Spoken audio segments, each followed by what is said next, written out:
So you might be wondering how to finally overcome performance anxiety so that you can actually enjoy singing in public without that inner panic taking over. Well, in this episode, I've got you covered with the truth about what really works when it comes down to calming nerves and building confidence when performing so that you can sing with freedom and ease without shaky hands or a trembling voice or that awful frozen feeling when you're on stage. Let's dive in.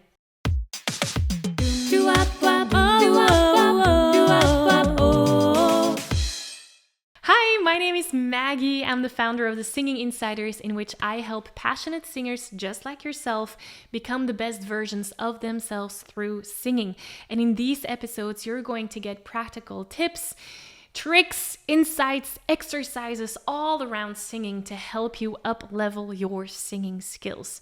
So let's take a look at what it actually takes to overcome performance anxiety as a singer. Now, in order to truly get this, you need to understand some common mistakes that many beginner singers tend to make. The first of them is relying just on vocal technique. Just relying on vocal technique and ignoring nervous system regulation completely. And we're gonna talk today why that's not a working strategy.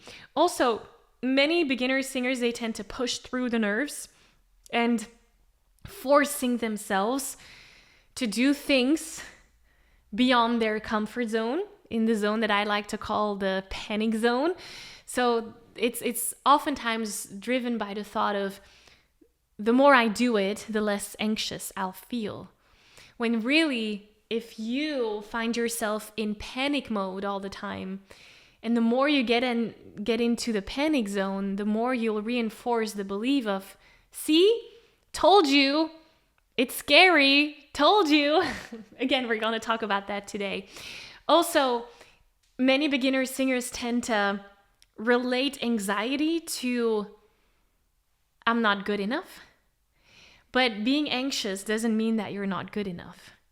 Trained singers, they know that nerves are just part of the process, and they know that it's a signpost that they need to learn how to handle those nerves and work with those nerves when performing instead of against.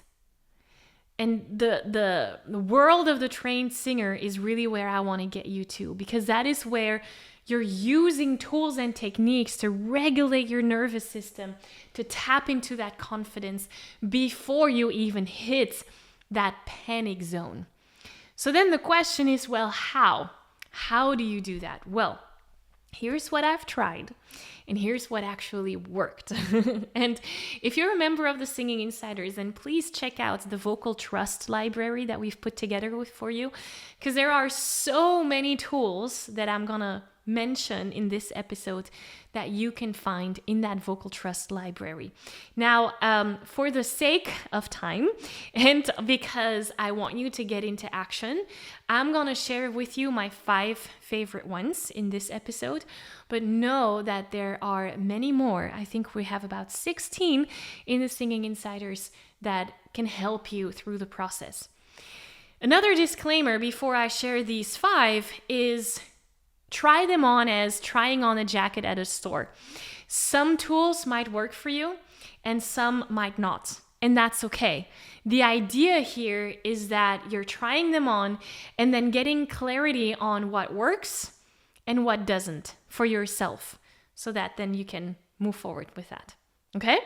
Okay, so number 1, affirmations. And I got a hate-love relationship with affirmations. Because if I just keep telling myself, Maggie, you're the best. Maggie, you're the best. Like, that's an affirmation, right? But if I don't believe the affirmation, it will not do anything for my brain. My brain will not accept that as a truth.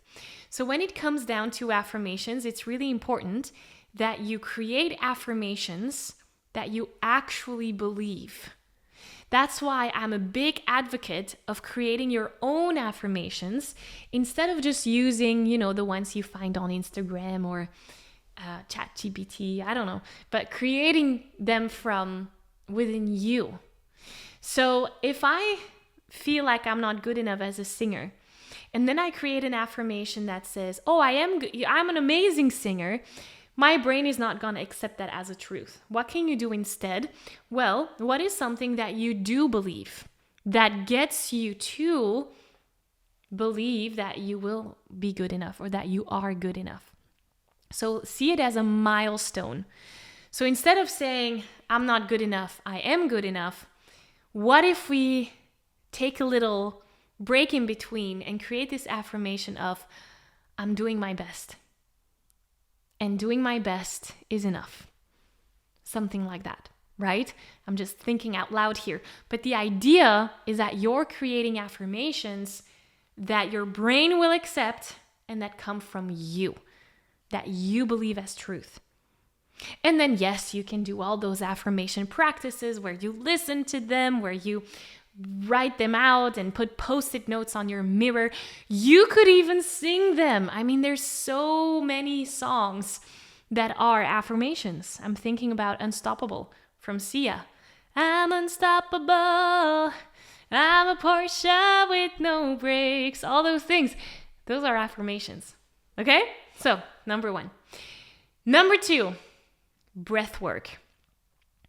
And especially heart coherence and box breathing. So breath work is super, super valuable because you're basically regulating your nervous system and telling your brain with your body that you are safe. So oftentimes we experience anxiety or performance anxiety and start, having those nerves and shakiness and all those things.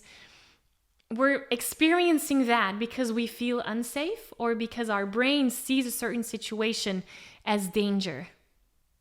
Instead, what we're doing with breath work is through our body, regulating our nervous system and telling our brain that we're in a safe place. So an example, box breathing is very simple. You're going 4 counts in breath. Then you're holding that for 4, and then you're breathing out for 4, and then you're holding that for 4. And then you're doing that again, and just going through that cycle, in for 4, hold for 4, out for 4, hold for 4. Or you can try in for 5, hold for 5, out for 5, hold for 5, or 6, like whatever you feel the length of the breath needs to be. So that's one, box breathing. And then heart coherence, there's many different apps that can help you with that. What works for me is in for 4 and out for 6. So making the inhale shorter than the exhale. And there's many different breath works, techniques that we can go through, but those 2 are the 2 major ones. Number 3, let's move on. Visualization, mental rehearsal. And this is something that is so common in the sports world with athletes, for example. And when I talk to it in the context of singing, many people think I'm crazy, but it's been such a game changer. Anytime I have a big performance coming up that I feel a little bit nervous about, that mental preparation is key. I've sang at my wedding. Instead of saying my vowels, I sang my vows. My vows. I sang them for my husband. So that was a big moment in my story. So yes, I did have a little bit of nerves, but by doing that mental rehearsal and visualization in the moment itself, it was such a beautiful moment. No nerves, no anxiety, just pure joy, pure gratitude. It was beautiful. But that was not possible if I didn't mentally visualize that before. Because your brain doesn't know the difference between what is real and what is imagined. So by mentally rehearsing beforehand, I'm already telling my brain that this situation is something that is safe, where everything goes well, Very important. In your visualization, everything has to go well. Nothing can go wrong. So you just visualize a perfect performance. And then your brain has been there. So when it actually comes to it, the actual day of the performance, your brain will have this kind of déjà vu feeling of like, oh, we've been here before. This is fine. We didn't die last time, so we'll make it through this time again. That's how powerful that mental rehearsing is. Number 3. So just to recap, we had, first of all, affirmations, creating your own, breath work, mental rehearsal, visualizations. If this has been super valuable for you so far, then please, my invitation to you is to subscribe and hit like for this episode so that you keep on being notified of new episodes like this one coming out. Now, there's 2 more that we need to cover, so let's move on. Number 4, this is a big one. Gradual exposure, or what I like to call spending time in your growth zone. So we all know the concept of the comfort zone, right? It's where you feel comfortable, it's where you feel safe.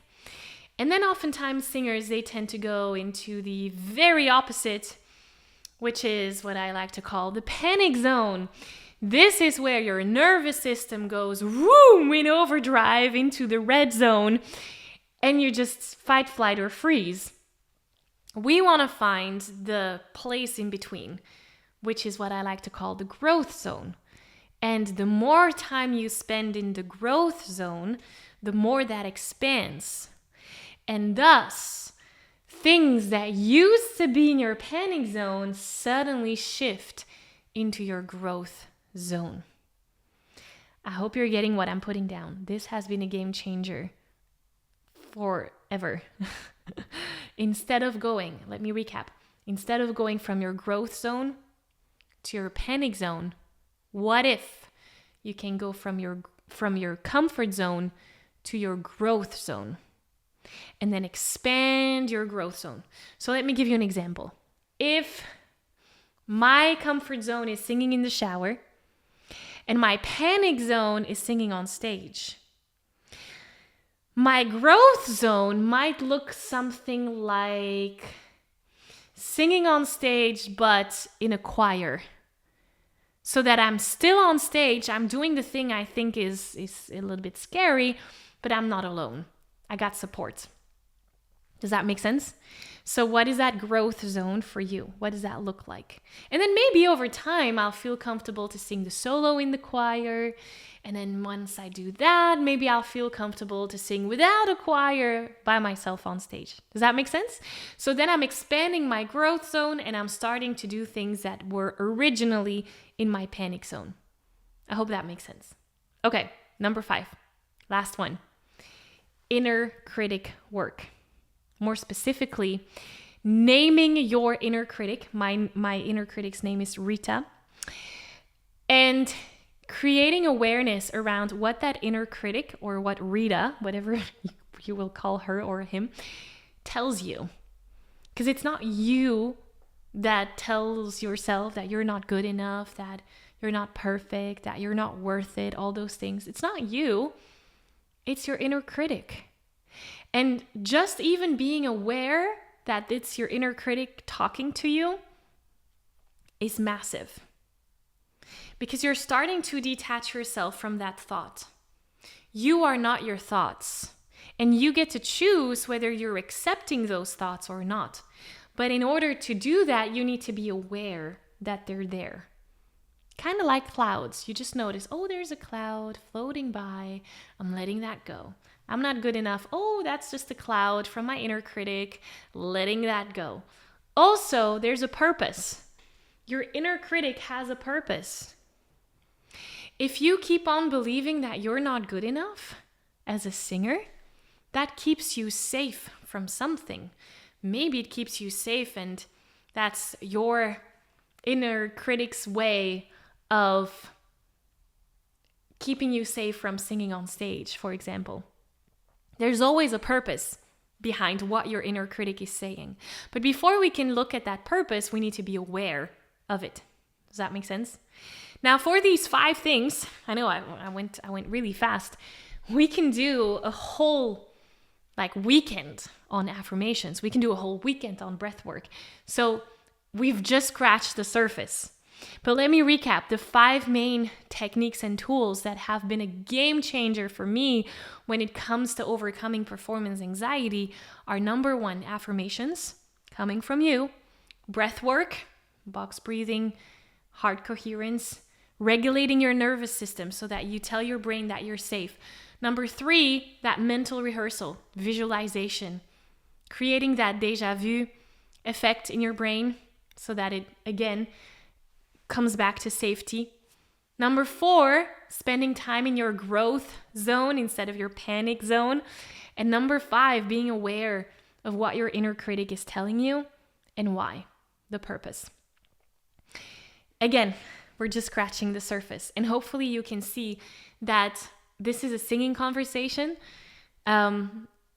And most singers, they think that singing is just about vocal technique and learning how to sing the high notes or the low notes. And yes, it's definitely part of the process, but this work is equally as important.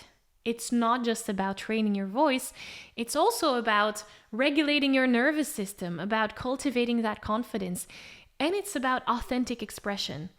And this is, we need to have a holistic approach to your vocal development. That's what we're doing here. So how we do that in the Singing Insiders is through the vocal freedom methodology, where we focus on all the areas that you need to develop yourself as a singer. And I have actually a free training coming up that walks you through the whole vocal freedom method so that you can make progress throughout your singing journey. Yes, we're going to talk about vocal technique, but we're also talking about this work, that inner work, the cultivating confidence work, because it's when those two come together that magic really happens. So my invitation to you is to join that free training so that we can keep this conversation going and actually open up to the whole system and methodology that you need to become a great singer. You can find the link to that training in the description here down below. I will link to it. So I'm looking forward to see you on that training. And all there is left for me to say is thank you for having been here, for spending this time with me. And I cannot wait to talk to you soon. Bye.